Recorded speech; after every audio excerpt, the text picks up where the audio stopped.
Cube Radio.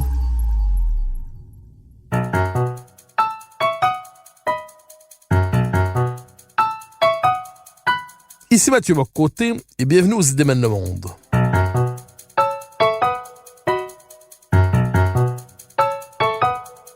Nous chercherons à comprendre, à travers le regard des intellectuels québécois et européens, les grands débats qui façonnent notre monde.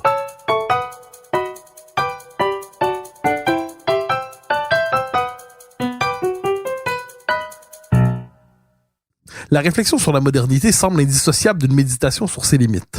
La modernité émancipe l'homme, mais elle le mutile aussi. Elle le pousse à transformer le monde, mais on se révolte aussi contre ses excès et la tentation de la démesure qui la traverse. C'est probablement pourquoi on parle si souvent d'un malaise dans la modernité. Le conservatisme exprime philosophiquement ce malaise. Aujourd'hui, il tend peut-être à se radicaliser et se traduit même politiquement avec ce qu'on appelle plus ou moins confusément le populisme. Pour mieux comprendre ce malaise dans la modernité, je reçois aujourd'hui la philosophe Chantal Delsol, dont l'œuvre est traversée par cette question. Chantal Delsol, bonjour. Bonjour. Alors, question première, autour du thème même, donc de malaise dans la modernité, est-ce qu'on peut dire que cette formule décrit bien ce qu'on pourrait appeler le rapport trouble de l'homme contemporain par rapport à l'époque qui est la sienne? Donc, une forme de... Y a-t-il malaise dans la modernité ou cette formule est-elle exagérée?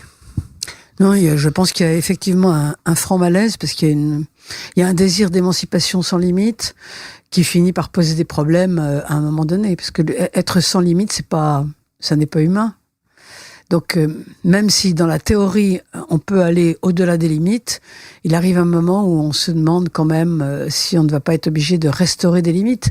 Mais à ce moment-là, on ne sait plus comment on va les restaurer parce qu'on n'a plus les principes qui nous permettent de le faire. Donc, je pense que c'est dans ce malaise-là que nous nageons actuellement.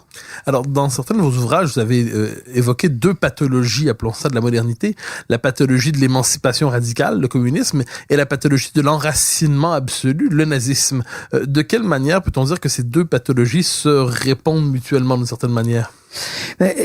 Tout commence avec c'est pas une idéologie au départ, quoique si, en France, l'idéologie de l'émancipation avec la Révolution française, 1793, qui se diffuse.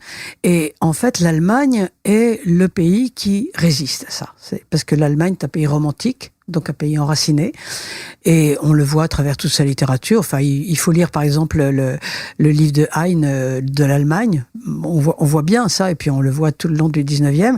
Et donc elle va développer une sorte de syndrome anti-moderne pendant tout le 19e et jusqu'en 1930.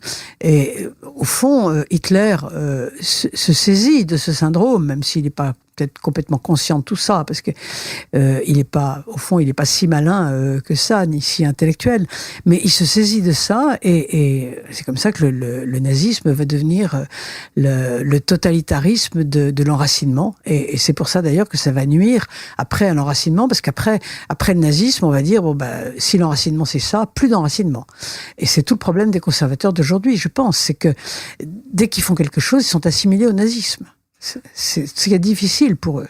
Alors qu'inversement, cela dit, on peut dire que les excès du progressisme ne sont pas toujours rabattus sur les excès, sur les crimes du communisme. Donc, les deux totalitarismes ont fait des camps, les deux totalitarismes ont tué non pas par milliers mais par millions. Bien sûr. Les deux totalitarismes se sont rendus coupables de crimes contre l'humanité, mais les crimes du nazisme sont reprochés au conservatisme alors que les crimes du communisme ne sont pas reprochés au progressisme. Comment expliquer cette forme de déséquilibre? Je pense qu'on pourrait réduire ça, oui, à deux raisons pour parler rapidement. Une raison théorique et puis une raison pratique. La raison théorique, c'est que l'émancipation est quand même considérée comme ce qu'il nous faut, parce qu'au fond, nous sommes tous plus ou moins modernes, quand même si nous sommes des conservateurs. Moi, je suis conservatrice, mais je suis aussi moderne. On peut pas se passer du moderne complètement, on peut pas revenir à avant, si vous voulez. Même s'il y en a qui peuvent regretter le passé, on n'y retournera pas. Donc, au fond, les méfaits de l'émancipation, à cause de ça, nous paraissent moins horrible que les méfaits de l'enracinement. Et ça, c'est une raison théorique qu'on pourrait développer. Puis il y a une raison pratique, à laquelle, à mon avis, on pense pas assez, c'est que le nazisme a duré 12 ans. Et pour les gens qui ont vécu sous le nazisme, bien sûr, c'était déjà trop, 12 ans. Mais ça peut être considéré comme une parenthèse. Même pour les Allemands qui ont vécu, ça peut être considéré comme une parenthèse. Il y avait un avant, il y avait un après. Tandis que pour les gens qui ont vécu sous le communisme, c'était ou 70 ans ou 50 ans selon les pays. Et au fond, c'était pratiquement 2 générations. C'est-à-dire que vous vous trouvez en face de millions de gens, et je le vois bien avec mes amis d'Europe centrale avec qui je parle beaucoup, sont des gens, si vous voulez, qui ont eu leur enfance sous le communisme, qui sont tombés amoureux sous le communisme, qui ont eu des enfants sous le communisme, qui ont grandi et vieilli sous le communisme, et ils peuvent pas considérer que c'est une parenthèse. Si vous voulez, quand vous avez passé toute votre vie en prison, il faut que la prison prenne un sens. Et donc, le communisme prend un sens. Et ça, je pense que ça nuit énormément à cette comparaison dont vous parlez, qui est une comparaison parfaitement sage, hein, que j'admets. Je sais pas de combien de temps nous disposons, mais j'avais vécu une histoire très très curieuse pour ça. J'avais été à un colloque qui se passait à la frontière de la Pologne et de la Russie sur les 2 totalitarismes. Et tout le colloque consistait à dire que les 2 totalitarismes, c'était la même chose. Mais il y avait eu une soirée, et pendant cette soirée, il y avait des Russes qui avaient chanté un chant communiste qui disait « il faut écraser tous les Polonais », etc. Et à ma grande surprise, les Polonais qui étaient là étaient montés sur les tables pour chanter cette chanson avec enthousiasme. Moi, j'étais sidéré, je lui ai demandé pourquoi. On est là pour parler des 2 totalitarismes et dire que c'est pareil. Et il nous avait répondu « mais c'était notre vie. On était forcés d'apprendre le russe et de chanter cette chanson. Au fond, on est tombé amoureux au moment où cette chanson existait. » Vous voyez ce que je veux dire? Je crois qu'il faut essayer de comprendre ça. Alors, nous aurons l'occasion de revenir un peu plus tard sur la question, justement, aujourd'hui, de l'Europe de l'Est, qui propose un autre rapport, appelons ça la démocratie, à la modernité, même que les pays d'Europe occidentale. Mais j'aimerais vous poser encore quelques questions sur ce qu'on pourrait appeler les pathologies, maintenant, de l'émancipation. C'est-à-dire, vous êtes revenu souvent, notamment dans un de vos livres, La haine du monde, vous dites la vocation de l'homme devrait être, à certains égards, d'être un jardinier, c'est-à-dire d'aménager le monde, donc de l'améliorer, l'aménager, le transformer, mais non pas de le créer et ne pas prétendre être à l'origine du monde, simplement le rendre meilleur. Or, l'homme contemporain, d'une certaine manière, ne veut plus être un jardinier. Il se veut démiurge, il se veut créateur du monde, il se veut... il cède même au fantasme de l'auto-engendrement, quelquefois. Oui, bien sûr. Donc, quels sont les quelles sont les caractéristiques des pathologies de l'émancipation qui caractérisent aujourd'hui le monde occidental? Aujourd'hui, la pathologie de l'émancipation, elle tourne vers le transhumanisme, par exemple. Si on lit tous les livres de Laurent Alexandre ou de la Silicon Valley, on voit très bien, ce sont des gens qui espèrent ne plus mourir. Donc là, on est vraiment à l'acmé de l'idéologie de l'émancipation, par exemple. Mais il se passe quand même une chose intéressante là aujourd'hui, c'est bien sûr, on n'aime pas le jardinier quand on est amoureux de l'idéologie de l'émancipation. Mais ce qui se passe d'intéressant, c'est la montée de l'écologie. Parce que, en fait, l'écologie, c'est quand même le jardinier. C'est quand même l'idéologie du jardinier.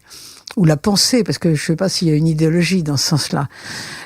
Et ça va à l'encontre de l'émancipation. Autrement dit, on se trouve dans un système postmoderne qui, au fond, se retourne contre lui-même.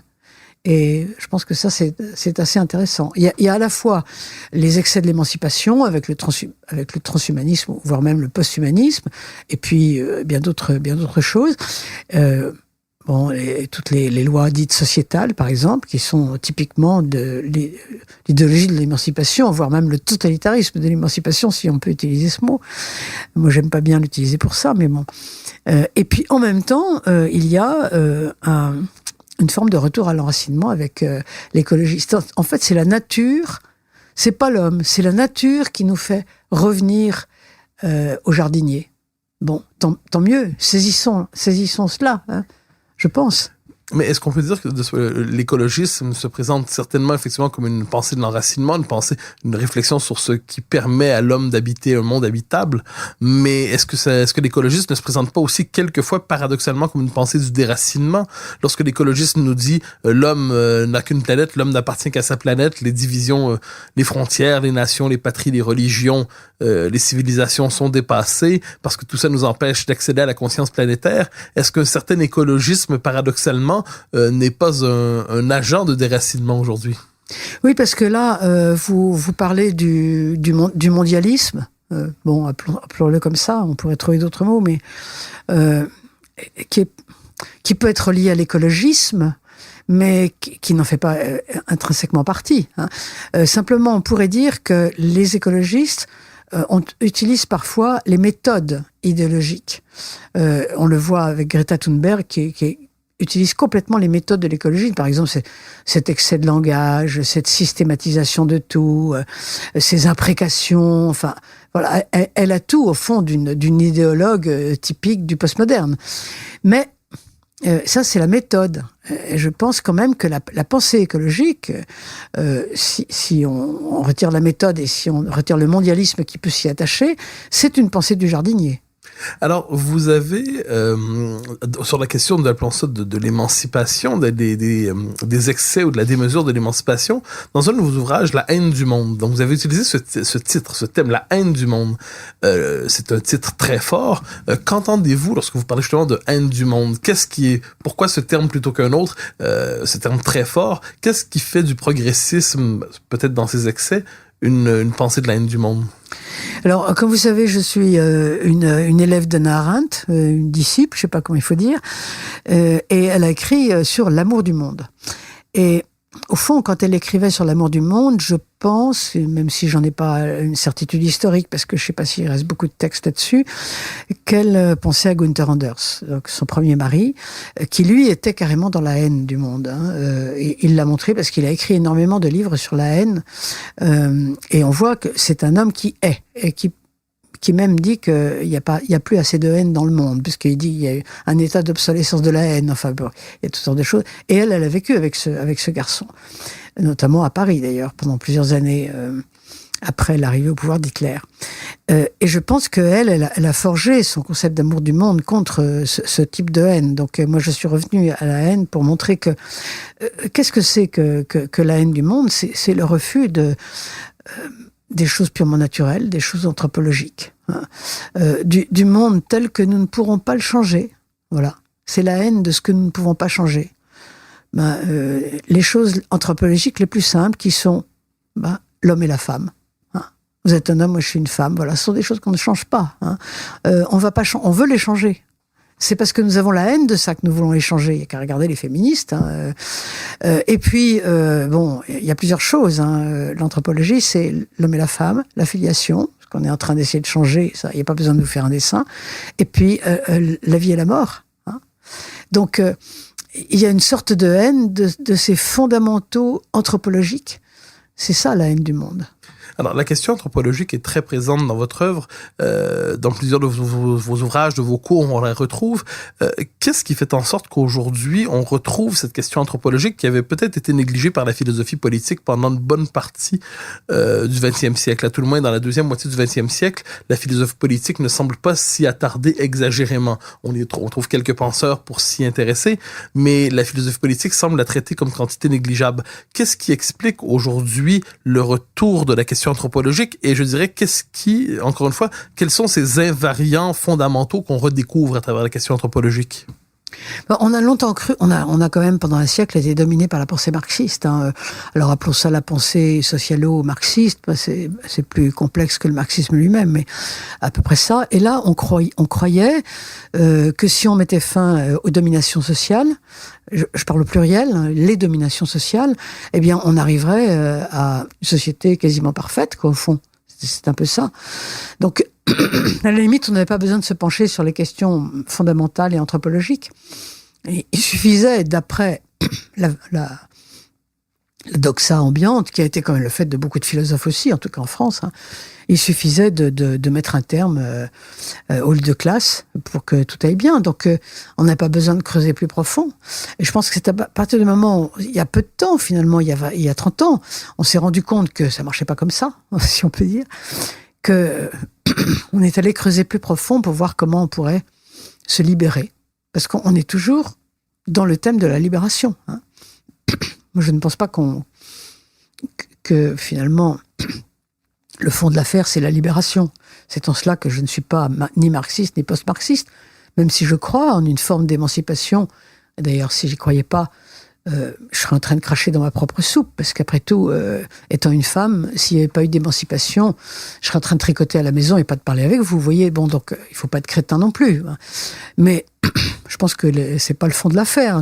Le fond de l'affaire, c'est pas de nous libérer, même s'il y a des formes d'émancipation. Je pense que c'est précisément le post-marxisme qui nous mène à l'étude de l'anthropologie.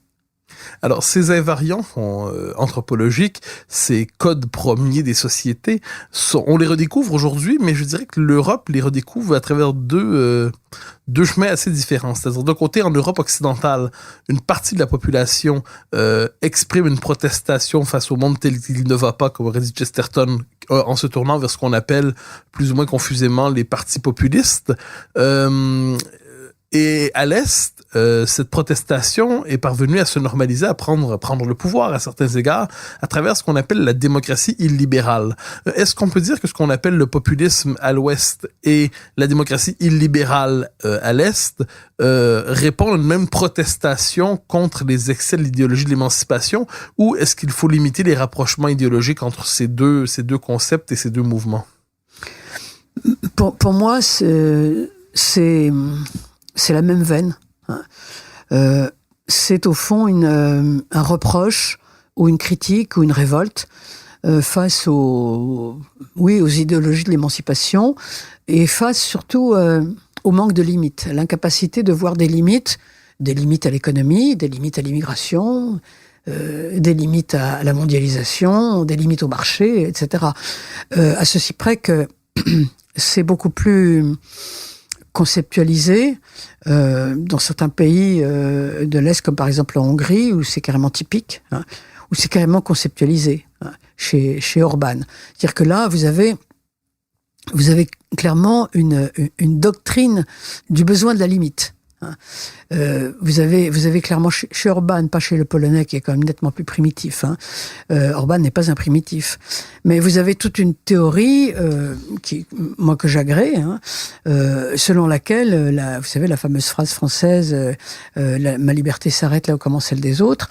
C'est considéré comme une absurdité. Ma liberté s'arrête pas là où commence celle des autres. Ma liberté s'arrête là où commence ma responsabilité, ce qui est tout à fait autre chose. C'est ça la démocratie libérale. C'est ma liberté s'arrête là où commence ma responsabilité.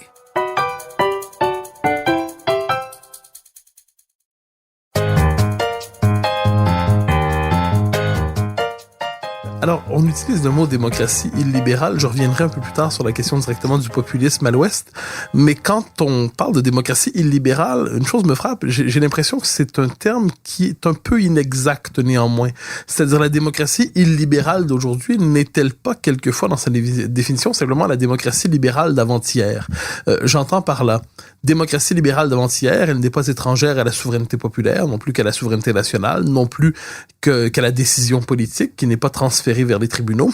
Le libéralisme d'hier, à ce qu'on en sait, ne se savait pas incompatible avec soit l'enracinement, ne se savait pas incompatible avec la liberté d'expression telle qu'on peut la souhaiter, n'était pas incompatible avec le sens de la transcendance qui peut être porté par le sentiment d'appartenir à une civilisation marquée par le christianisme. Donc, est-ce que la démocratie illibérale n'est pas finalement, je reprends la formule de manière un peu exagérée peut-être, un peu choc, mais la démocratie libérale d'avant la pensée, la mutation 68arde, la démocratie libérale d'avant, on pourrait dire, le culte de la mondialisation, la démocratie libérale d'avant le multiculturalisme. Oui, c'est vrai, je suis d'accord avec vous. Quand on dit démocratie libérale, ça ne veut pas dire démocratie qui refuse toute liberté, ça veut dire démocratie qui veut des limites, qui estime qu'on n'a plus de limites à donner à la liberté, qu'il faut en mettre. Et effectivement, les démocraties libérales d'avant l'époque de 68 bien sûr, elles étaient limitées. Je pense qu'elles apparaîtraient aujourd'hui comme beaucoup plus raisonnables.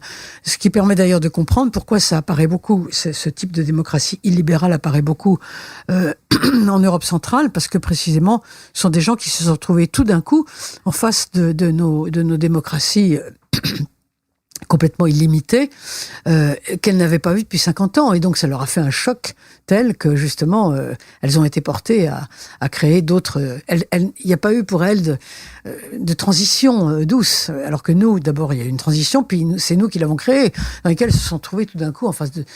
C'était un choc, en face de choses qu'elles n'avaient jamais vues. Et c'est pas possible que ça existe, quoi. Oui, bien sûr, je suis d'accord avec vous. Ce sont des gouvernants qui protestent contre l'évolution des démocraties qui leur paraît une évolution folle. Est-ce que, de ce point de vue, on peut croire que les deux Europes sont en train de devenir presque deux civilisations distinctes? C'est-à-dire, longtemps, l'Europe de l'Est s'est raccrochée à l'Europe occidentale en disant « nous sommes européens, nous aussi ». On connaît tous la phrase de Kundera en la matière. L'Europe de l'Est se voulait européenne fondamentalement, mais est-ce qu'on n'est pas dans une forme de renversement historique aujourd'hui? C'est-à-dire, l'Europe de l'Est, qui à sa manière se veut la dépositaire de la civilisation européenne, alors que l'Europe occidentale a tendance à croire qu'elle doit se désincarner le plus possible pour devenir la matrice d'une humanité nouvelle qui ne serait plus enfermée dans un particularisme, qui ne serait plus enfermée dans une identité particulière. Donc, est-ce qu'il y a une forme de transfert, pourrait-on dire, de l'identité européenne de l'Ouest à l'Est aujourd'hui? Ça pourrait arriver, c'est l'avenir qui nous dira, parce que vous avez en Europe centrale tous les ferments philosophiques pour que quelque chose apparaisse qui soit différent de ce que nous faisons nous, qui soit moderne. C'est tout le personnalisme qui est assis essentiellement sur un Allemand comme Landsberg, par exemple. Et puis, vous avez un certain nombre d'auteurs de ces pays-là qui ont développé ça, un personnalisme très différent du nôtre. Nous appuyons sur le personnalisme de Mounier, qui est au fond beaucoup plus collectiviste. Enfin, Mounier était quand même marxiste à une époque. Et donc, ça pourrait se développer. Mais il est possible aussi que la modernité émancipatrice qui vient de chez nous prenne le dessus quand même, hein, parce que c'est ce qu'on voit surtout, par exemple, en Pologne, où l'élite polonaise, comme vous savez, est une vieille aristocratie et assez nombreuse, ne supporte pas du tout d'obéir à un type quand même, assez primitif comme Kaczynski, et donc ils vont peut-être prendre le dessus. Hein. Si vous regardez par exemple le prix Nobel de Pologne, Tokarczuk, là, si vous lisez ses livres, vous voyez que c'est une postmoderne typique, hein, mais typique. Elle pense que les animaux valent plus que les hommes. Enfin, ces bouquins, c'est carrément caractéristique. Donc, on ne sait pas de quel côté ça va tomber, en quelque sorte, vous voyez. Mais il y a une possibilité comme ça. Et inversement, dans le monde, appelons ça dans l'Occident version Europe de l'Ouest, la protestation populiste aujourd'hui cherche d'une certaine manière à se passer sous le signe de la continuité historique, du droit de conserver une civilisation, du droit de demeurer ce que l'on est. Vous avez utilisé dans votre livre sur le populisme un sous-titre assez marqué « Les demeurés de l'histoire ». Et vous nous expliquez qu'il y a deux sens finalement à ce qu'on peut entendre par demeurer, demeurer au sens premier, c'est-à-dire les idiots, mais aussi les demeurés, ceux qui tiennent à leur demeure d'une certaine manière. Comment expliquer vous avez évoqué plutôt le rapprochement de toute forme de conservatisme avec le nazisme, mais comment expliquer aujourd'hui que par rapport à la protestation populiste, qui se réclame de la démocratie, qui se réclame de l'imaginaire démocratique, qui ne prétend pas le défier, mais qui veut la restaurer, comment expliquer le si mauvais traitement symbolique, médiatique et politique qui lui est réservé aujourd'hui dans le monde occidental?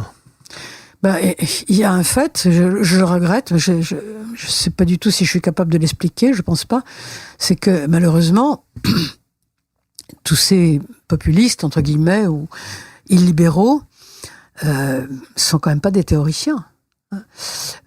Salvini n'est pas un théoricien.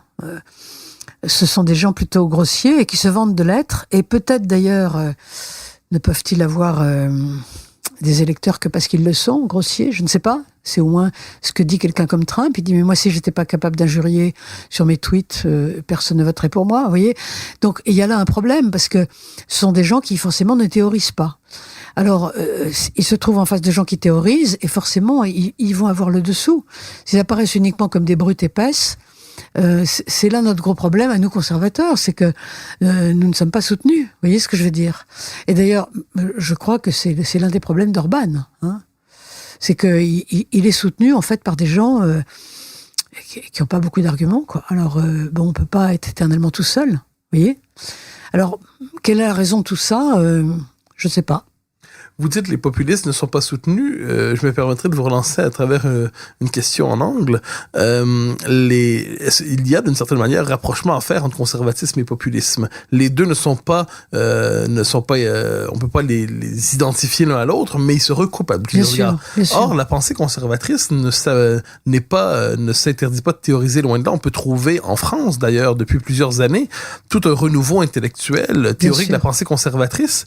Est-ce qu'on peut pas penser de ce point de vue que la condition d'une formation d'une alternative politique forte viendrait du croisement entre, appelons ça la pensée conservatrice et les affects populistes. Est-ce que d'une certaine manière ces deux, je dirais pas ces deux idéologies, mais à tout le moins ces deux phénomènes, pour réussir, doivent s'accoupler, ce qui est peut-être le cas déjà ailleurs, mais ce qui est manifestement pas encore le cas en France?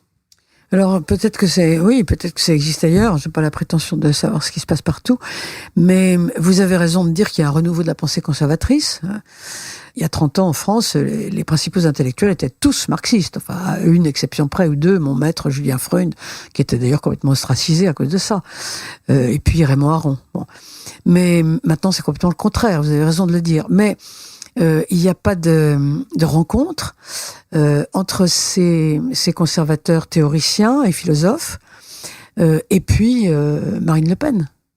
Vous voyez, je pense qu'aucun de ces gens, qui sont tous mes amis, ne ferait la propagande de Marine Le Pen, parce que Marine Le Pen nous apparaît comme quelqu'un qui crie mais qui ne théorise pas, et aucun d'entre nous n'aura envie d'être le théoricien de Marine Le Pen. Vous voyez, donc c'est là que le problème se pose. Où est la jonction? D'ailleurs, je ne veux pas parler pour mes amis, mais personnellement, je ne défendrai pas du tout Marine Le Pen. Pour moi, elle est jacobine. Alors, vous voyez, donc, même s'il y a des choses qu'elle dit que je rejoins, mais donc c'est là qu'il y a une question. Et j'ai bien l'impression que pour mes amis italiens, c'est pareil. Ils sont probablement ils sont pas contre forcément Salvini. Mais ils n'iront pas prendre la défense de Salvini en public, ni conceptualiser les thèses de Salvini. Et c'est pareil pour mes amis américains qui votent pour Trump et à qui je dis c'est horrible de voter pour Trump, et qui me répondent non, je suis pas du tout, je suis anti-Trump. Donc ils votent pour Trump, mais je ne pense pas qu'ils iront faire les théories pour Trump. Donc là, nous avons un vrai problème, vous voyez.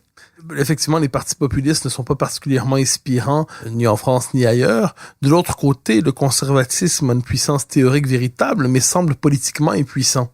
Alors, pour l'instant, vous dites les leaders populistes hurlent mais ne théorisent pas, et les conservateurs théorisent mais ne gouvernent pas ou ne parviennent pas à s'incarner politiquement. Quelles seraient les conditions alors pour qu'on assiste à une rencontre féconde entre conservatisme et populisme, entre guillemets, dans le monde occidental? Est-ce qu'une telle rencontre est possible et imaginable, ou est-ce que nous sommes condamnés à voir ces deux mouvements évoluer sans jamais se rencontrer véritablement? Je pense que ça provient essentiellement de la manière d'être des gouvernants. J'étais récemment, chaque fois que je vais à un colloque en Hongrie, Orban est là pour écouter. Il écoute, c'est tout. Son téléphone ne sonne pas, j'insiste. Il y a pas très longtemps, j'étais à un colloque. J'étais sur l'estrade, Orban était là. Et à la fin du colloque, Orban a dit cet après-midi, j'ai du temps, venez prendre le thé avec moi. Donc on est allé à une dizaine d'intellectuels. J'ai pas l'impression que ces intellectuels hongrois sont fâchés avec lui. J'ai même plutôt l'impression qu'ils l'aident. Même si, par exemple, l'affaire des affiches tout récemment a fait que certains d'entre eux sont en train de se lever contre lui. Mais il y a une discussion.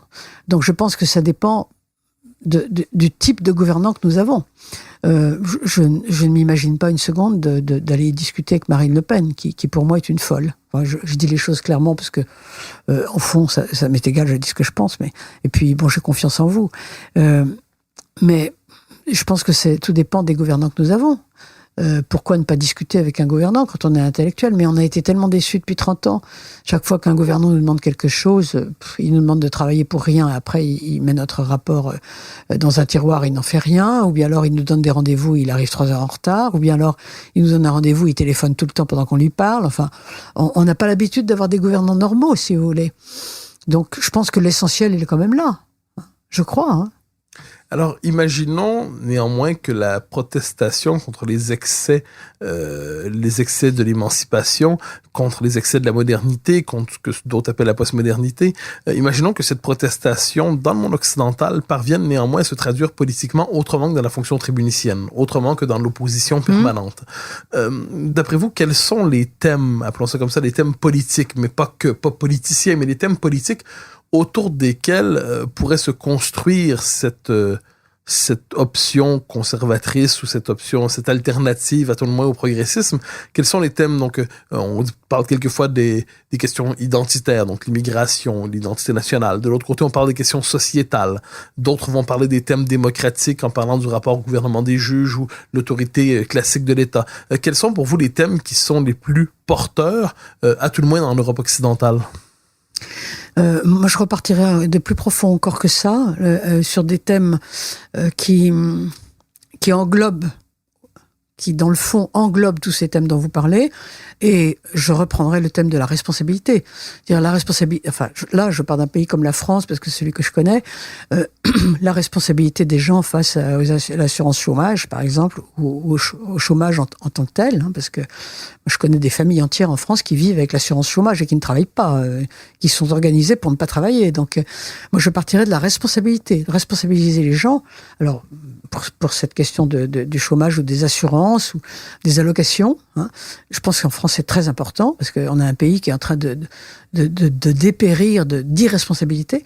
Et puis, la responsabilité vis-à-vis des immigrés. Ce qu'on n'a pas du tout. Pour nous, tout ce qu'il faut, enfin pour un Français normal, tout ce qu'il faut, c'est donner des allocations. Alors, on pense que plus on donne d'allocations, plus les gens sont contents et moins on a de problèmes. C'est pas du tout ça le problème. Le problème, c'est la responsabilité. Il faudrait déjà responsabiliser même les immigrés, responsabiliser les Français, etc. Enfin, je pense que des conservateurs normaux, s'ils avaient voix au chapitre, ils partiraient de là. Alors, de ce point de vue, si je vous comprends bien, on peut dire que ce qu'on appelle le conservatisme aujourd'hui est indissociable d'un renouvellement de la critique de l'État-providence à certains égards ou de l'État social. Pour la France, oui. Vous dites spécialement pour la France, alors ce serait pas nécessairement le cas par... parce que la France est quand même le pays même pratiquement au monde, je pense, aujourd'hui, qui redistribue le plus et qui, au fond, redistribue les yeux fermés. La France est un gouvernant les yeux fermés qui sème, qui distribue. Enfin, pour moi, c'est ça. Donc, et ça n'existe pas ailleurs. Hein. Vous n'avez pas de pays qui, à ce point, vous voyez, distribue. Alors, je vous relancerai sur cette question directement. Le renouveau intellectuel du conservatisme français auquel on a assisté depuis quelques années et qui prend plusieurs visages. Certains viennent de gauche et ne se reconnaissent plus à gauche. D'autres étaient à droite et finalement sont entendus. D'autres veulent s'arracher à ce clivage. Mais vous me corrigerez, mais j'ai l'impression que ce renouveau de la pensée conservatrice ne s'est pas opéré dans une critique de l'État-providence. On l'a vu autour ou des excès de l'État-providence. On l'a entendu sur la question donc de l'identité, beaucoup. Sur les questions sociétales aussi, donc immigration, identité, Europe, la question de l'Europe, mais la critique de l'État-providence, vous me corrigerez, ce peut que je me trompe, mais plutôt absente en général de ce renouveau conservateur. Si je ne me trompe pas dans ma description, comment expliquer cette absence de ce que vous considérez comme une question centrale dans le renouveau conservateur français? Oui, la question centrale, pour moi, c'est la responsabilité, l'État-providence. Je comprends. Vous voyez ce que je veux dire? Oui, bien sûr, c'est vrai ce que vous dites, pourquoi? Parce que c'est une tradition française que d'être jacobin. Donc, être jacobin maintenant, depuis la deuxième moitié du XXe siècle, c'est être gaulliste, et être gaulliste, c'est être jacobin. Tout ça va ensemble. D'où la forte concentration de communistes en France jusqu'à la chute du mur, au fond. Donc, vous avez un très grand nombre de Français qui sont jacobins. Quand moi je vous dis que l'État-providence est excessif et qu'il faut... il est vrai que je suis pas rare dans mon genre, faut pas exagérer, mais je suis quand même minoritaire. Ça, c'est vrai. Donc, j'étends l'irresponsabilité jusque-là. Alors que beaucoup de mes amis conservateurs, quelqu'un comme Pierre Manant, par exemple, n'étendraient pas la responsabilité jusque-là. Je pense. Enfin, en tout cas, moins que moi. Alors, on trouve dans la réflexion sur le conservatisme, et c'est un élément que vous avez aussi abordé, j'y pense encore dans La haine du monde, ce qu'on pourrait appeler aujourd'hui, c'est une question particulière, mais qui mérite notre attention, la question de la perversion du langage. C'est-à-dire le fait que c'est une réflexion porté par Orwell en son temps, le fait qu'une partie, alors que le langage devrait chercher à traduire la réalité, dire les choses telles qu'on les voit et telles qu'elles sont, le langage cherche plutôt quelquefois à embrouiller. Aujourd'hui, il cherche moins à décrire le réel qu'à semer autour de lui, devant lui, une forme de voile idéologique pour empêcher de nommer les choses. Est-ce qu'on peut dire de ce point de vue que les réflexions d'Orwell, notamment dans 1984 sur le langage, mais on pourrait en trouver le langage politique, la novlangue finalement, est-ce qu'on peut croire que cette réflexion sur la novlangue demeure pertinente pour penser nos démocraties libérales qui se veulent bien étrangères au monde d'Orwell? je pense quand même, c'est une chose qui existe pratiquement sous tous les régimes, hein, parce que un régime a toujours tendance à développer sa philosophie du pouvoir et de la société. Donc, par exemple, je vous prends un exemple que j'ai dans la tête là, parce que j'ai écrit quelque chose. Lorsque on fait des amniosynthèses et qu'on se débarrasse d'un bébé trisomique, on appelle ça du dépistage. C'est pas du dépistage, c'est de l'eugénisme. Quand on fait un IMG, hein, quand on se débarrasse d'un bébé 8 jours avant l'accouchement, c'est de l'eugénisme. C'est pas, on appelle ça du dépistage. Ça, vous voyez, c'est une mauvaise utilisation du langage, mais c'est fait exprès, bien sûr. Cela dit, Orwell, oui, peut-être Watt aussi, on pourrait retrouver là-dedans. Il faut faire attention à ne pas utiliser le mot totalitarisme pour n'importe quoi. Je l'ai dit dans mon bouquin, parce que nous ne sommes pas en régime totalitaire. Je pense qu'il faut garder le mot totalitaire pour ces pauvres gens qu'on venait chercher à l'heure du laitier pour les emmener pour toujours, alors qu'ils étaient complètement innocents de tout. Donc c'est une chose qui ne nous arrive pas, heureusement. Mais il est vrai qu'il y a un abus des mots qui se produit chez nous, mais comme, à mon avis, dans beaucoup de pays. C'est pas propre à nous, si vous voulez. Simplement, ça suit le mouvement de la postmodernité. Ce sont tous ces mots qu'on récupère, qu'on sort, qu'on choisit. C'est toujours pour servir, bien sûr, une idéologie postmoderne qui est la nôtre. C'est évident. Alors, vous nous dites ne pas utiliser, effectivement, vous nous dites ne pas utiliser le terme totalitaire exagérément. Je vous poserai la question autrement. Cela dit, si évidemment nos sociétés ne sont pas totalitaires, si le totalitarisme a marqué l'Union soviétique, le Cambodge, la Chine, l'Allemagne nazie évidemment, est-ce qu'on peut néanmoins soutenir qu'il y a non pas un totalitarisme dominant, mais une tentation totalitaire irrépressible au cœur de la modernité, qui d'une manière ou de l'autre, après la chute du mur, a pu être endormie, peut être congelée peut-être pendant quelques années, mais est-ce que cette tentation totalitaire au cœur de la modernité n'est pas appelée à toujours renaître d'une manière ou de l'autre, ne serait-ce qu'à travers le fantasme d'une société absolument transparente à elle-même, dont on maîtriserait pleinement les mécanismes, une société qui serait absolument produite par la main de l'homme, une société sans filiation, sans transcendance? Est-ce que de ce point de vue, une société auto-engendrée, est-ce qu'on peut dire de ce point de vue que même si nous ne vivons pas sous le signe du totalitarisme, évidemment, une tentation totalitaire est en train de se recomposer dans le monde occidental? Oui, c'est pour ça que j'avais insisté dans ce livre-là sur le fait que la terreur était abandonnée parce que c'était plus acceptable. De toute façon, on s'est rendu compte que non seulement la terreur détruit les systèmes et les sociétés, mais en plus elle fait renaître ce qu'elle était précisément là pour détruire, comme par exemple la religion, hein. Donc ça marche pas et on la remplace par la dérision. Et finalement, ça marche. Je pense que ça marche beaucoup mieux, hein. Quand on ferme les églises, les gens disent la messe dans les caves et ils transmettent à leurs enfants.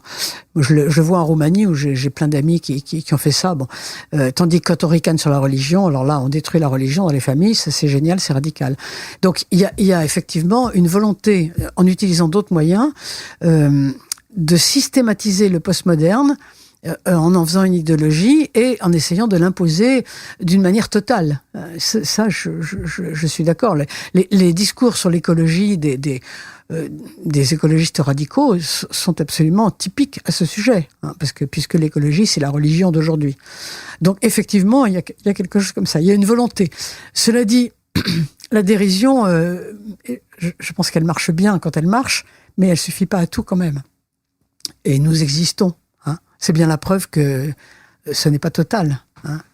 Alors, au cœur de cette tentation totalitaire ou à tout le moins qui a traversé une partie de l'histoire de la modernité, mais qui n'est peut-être plus la nôtre aujourd'hui, il y avait néanmoins cette figure de l'homme nouveau.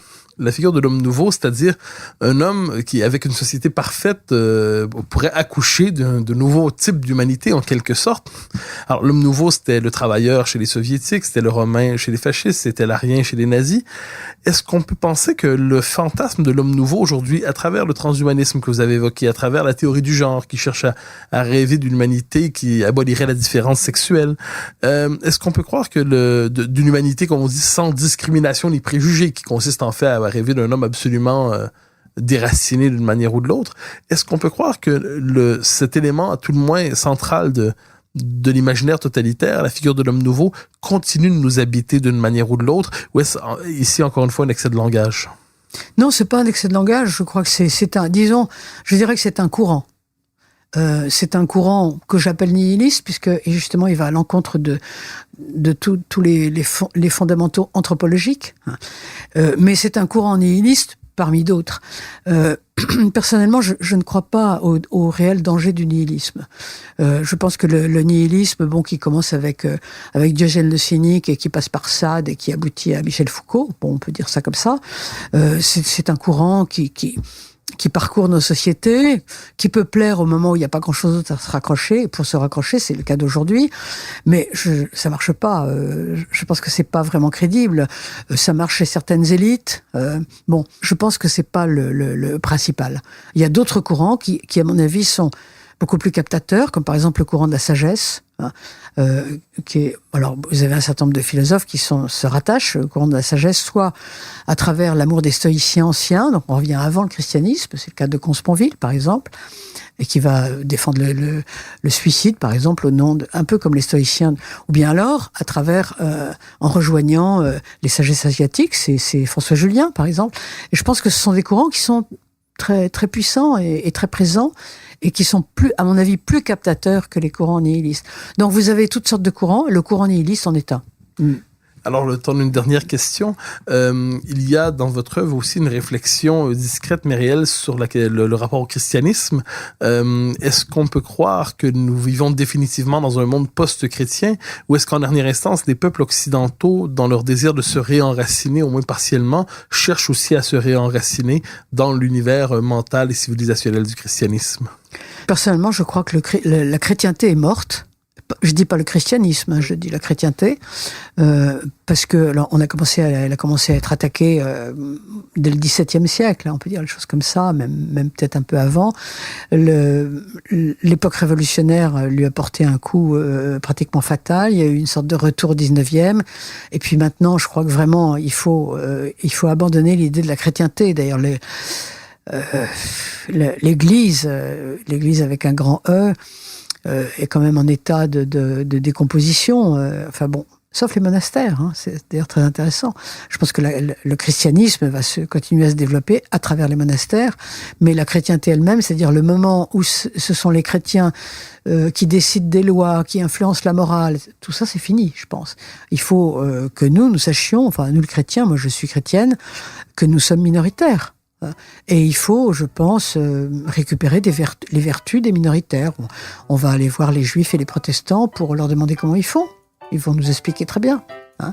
Et après tout, je suis pas sûr que le Christ ait voulu une chrétienté éternelle. Hein. Je pense pas que c'était son truc non plus. Chantal Delsol, je vous remercie infiniment de votre passage aux Idées mènent le monde. Merci beaucoup. Merci à vous.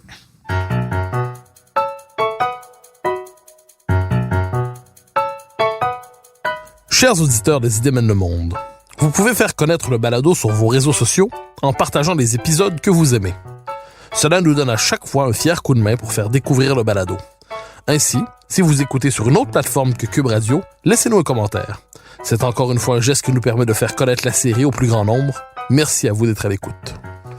Vous pouvez me suivre sur Twitter et sur Facebook. Vous pouvez également lire mes chroniques chaque mardi, mercredi, jeudi et samedi dans le Journal de Montréal. Et chaque semaine, vous pouvez me suivre à la Joute à TVA. Animation et recherche, Mathieu Bock-Côté. Réalisation, Anne-Sophie Carpentier. Une production Cube Radio.